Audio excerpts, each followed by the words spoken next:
ஓம் ஹ்ரீம் பைரவி க்லாம் ஹ்ரீம் ஸ்வாஹா. வணக்கம்.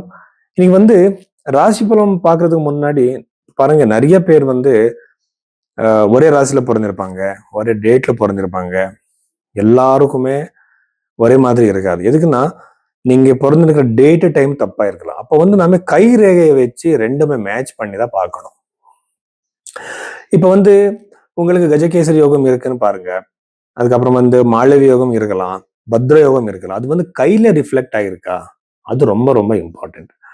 எதுக்குன்னா, உங்க டேட் ஆஃப் பர்த் சேஞ்ச் ஆயிருக்கலாம், உங்க பர்த் டைம் மிஸ்டேக் ஆயிருக்கலாம். ஆனா கை ரேகை மிஸ்டேக் ஆகுது. அது பாக்குறதுக்கு நாடி ஜோதிடம் இருக்கு, வெஸ்டர்ன் பாமிஸ்ட்ரி இருக்கு, இந்தியன் பாமிஸ்ட்ரி இருக்கு, சைனீஸ் பாமிஸ்ட்ரி இருக்கு. எல்லாமே என்கிட்ட ஒரு மோர் தென் 10,000 ஹேண்ட்ஸ் போட்டோஸ் இருக்கு. ஸோ நான் இந்த ஜாதகம் கைரேகை ரெண்டுமே நான் ரிசர்ச் பண்ணிட்டு இருக்கேன் இப்போ.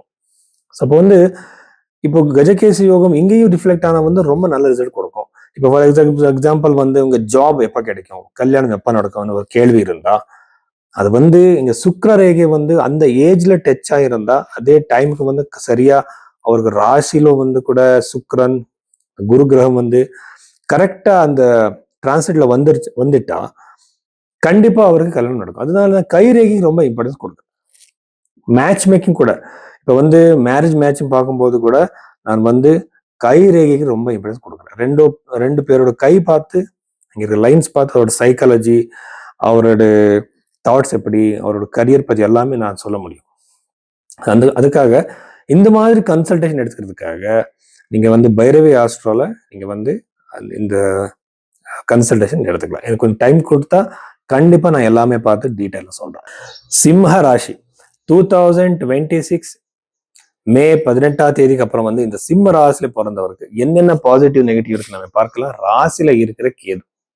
ஸோ கேது ரொம்ப ஒரு மலஃபிக்கான பிளானட், ஸ்பிரிச்சுவலான பிளானட்.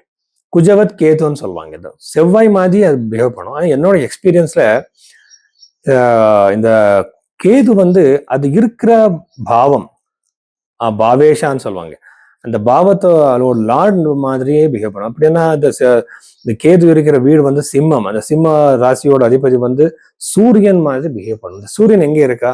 10th ஹவுஸ்ல. அதனால என்னோட ப்ரெடிக்ஷன் என்னன்னா, உங்களுக்கு கவர்மெண்ட் ஜாப் கிடைக்கலாம்.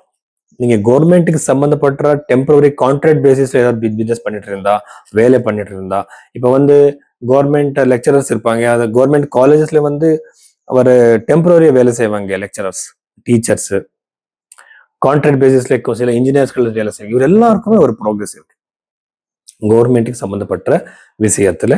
இந்த சிம்ம ராசியில பிறந்தவருக்கு எகெயின் இது ஆங்ஸைட்டி, ஓவர் திங்கிங் இது எல்லாமே கொடுக்கும். அது இல்லாம திருமண வாழ்க்கையில பிரச்சனை, டென்ஷன்ஸ் எல்லாமே கொடுக்கும். ரொம்ப ஜாக்கிரதா இருக்கும்.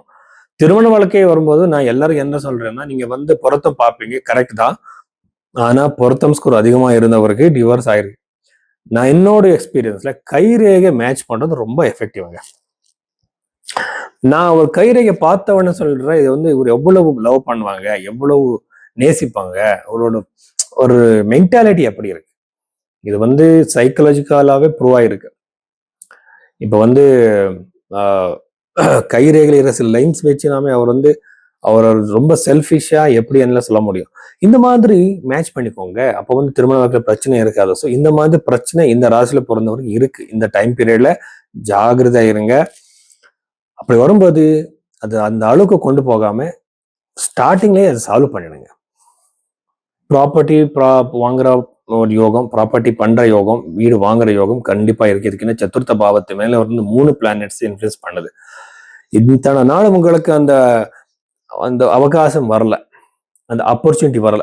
ஆனா இப்ப வரும் உங்களுக்கு அந்த ப்ராப்பர்ட்டி வாங்குறதுக்கு. கண்டிப்பா நல்லது. 11th ஹவுஸ்ல இருக்கிற ஜூபிட்டர்னால உங்களுக்கு முதல் பிறந்தவர், உங்க அண்ணனா இருக்கிற, உங்க அக்கா இருக்கலாம், அவருக்கு அதிகமான சக்சஸ் இருக்கு, ரொம்ப ப்ரோக்ரஸ் இருக்கு அவருக்கு.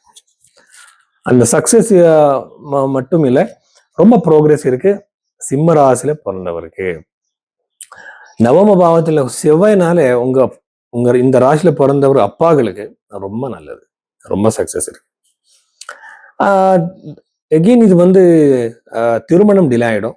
ப்ராப்பர்ட்டி வாங்குற யோகம் அதிகமா இருக்கு. எகெயின் இது பிசினஸ் பண்றவருக்கு அது எவ்வளவு பெருசான பிசினஸா இருக்கலாம், சின்ன பிசினஸ் கூட இருக்கலாம். லாபம் நீங்க பண்ணிட்டு இருக்கிற பிசினஸ் வச்சு நாம சொல்லணும். எப்படின்னா நீங்க லாபம் வந்து அவ்வளவு அதிகமா இருக்காது. ஆனா நீங்க பண்ணிட்டு இருக்க பிசினஸ் மேலதான் நம்ம சொல்லணும். கண்டிப்பா லாபம் இருக்கு. இவ்வளவு விஷயங்கள் வந்து இது இருக்கு. Anxiety issues, nervous related issues எல்லாமே அதிகமா இருக்கு. ஜாக்கிரதை இருங்க. சிம்ம ராசியில பிறந்தவர்.